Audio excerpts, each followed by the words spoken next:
ഒരു ഫോട്ടോ കണ്ടു കഴിഞ്ഞാൽ ഏ ഏ ഏ ഏ. നമസ്കാരം. വേദിയിലിരിക്കുന്ന വിശിഷ്ട വ്യക്തിത്വങ്ങൾ, ഉള്ളിരിക്കുന്ന പ്രിയപ്പെട്ടവർ, എല്ലാവർക്കും നമസ്കാരം.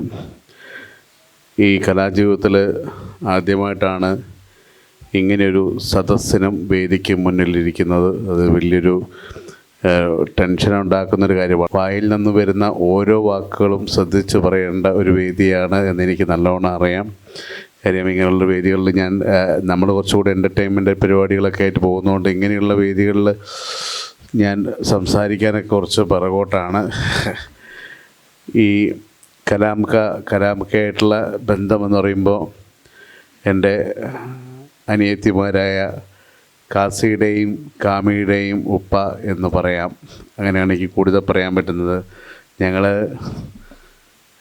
ഫേസ്ബുക്കിലൊക്കെ സോഷ്യൽ മീഡിയയിൽ ഇൻസ്റ്റയിലൊക്കെ ചേർന്ന് നിന്നും കെട്ടിപ്പിടിച്ചും ഫോട്ടോ എടുത്ത് പോസ്റ്റ് ചെയ്യുമ്പോൾ അവരോട് ചോദിക്കും അതാരാന്ന് ചോദിക്കും. ഇപ്പോൾ അവർ പറയും ഞങ്ങളെ ഏട്ടനാണെന്ന് പറയും.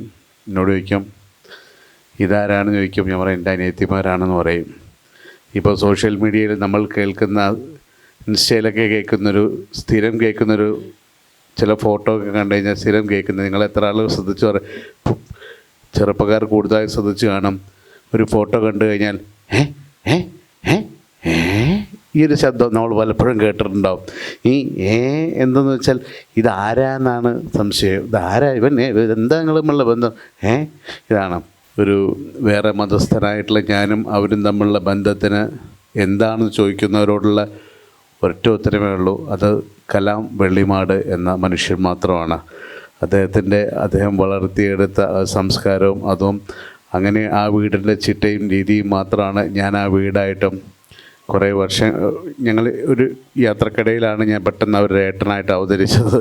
ആ സൗഹൃദം ഞങ്ങളിപ്പോഴും നിൽക്കുന്നുണ്ട്.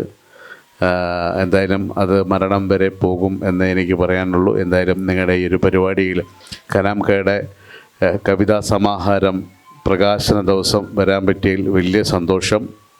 ഞാൻ ലളിതമായിട്ട് പറയുകയാണെങ്കിൽ, നമ്മളിപ്പോൾ ചില ആളുകൾ നമ്മളെ പൊക്കി പറയുമ്പം അതൊന്നും പറയണ്ട, അല്ല അവനിങ്ങനെ അതൊന്നും പറയണ്ട നമ്മൾ നിസ്സാരമായിട്ട് പറയുമെങ്കിൽ പോലും അവൻ പറഞ്ഞിരുന്നെങ്കിൽ 2 വാക്ക് കൂടി കയറ്റി പറഞ്ഞോട്ടെ എന്നുള്ളിൽ ആഗ്രഹിച്ചിട്ടായിരിക്കും അതൊന്നും പറയണ്ടെന്ന് പറയാം. കേൾക്കാൻ നല്ല സന്തോഷം ഉണ്ടാകുന്ന കേസാണ്. നമ്മളെ പറ്റി ആരെങ്കിലും സൂചിച്ചു പറയണം. പക്ഷേ ഇതിൽ 100% എന്നെപ്പറ്റി പറയുന്ന ഒന്നും കേൾക്കണ്ടെന്ന് പറഞ്ഞൊരു വേദിയിൽ നിന്ന് ഇറങ്ങിപ്പോകുന്നൊരു മനുഷ്യനെ ഞാൻ ആദ്യമായിട്ടാണ് കാണുന്നത്. അപ്പം മനസ്സിലായി നമ്മൾ ഒന്നും പ്രതീക്ഷിക്കാതെ, ഒരാളെടുത്ത് നിന്ന് ഒരു നല്ല വാക്ക് പോലും പ്രതീക്ഷിക്കാതെ ചെയ്ത കർമ്മങ്ങളാണ് ഇതെല്ലാം എന്ന് ശരിക്കും മനസ്സിലായി. എന്തായാലും പോലും സ്നേഹത്തോടെ ചേർത്ത് പിടിക്കുമ്പോഴും ഇത്രയും മഹത്തായ ഒരാളായിരുന്നു എന്ന് ആ അറിവ് എനിക്കില്ലായിരുന്നു. ഇപ്പോൾ ഓരോരുത്തരുടെ പ്രസംഗം കേട്ടപ്പോഴാണ് നമ്മളത് മനസ്സിലാക്കാൻ പറ്റിയത്.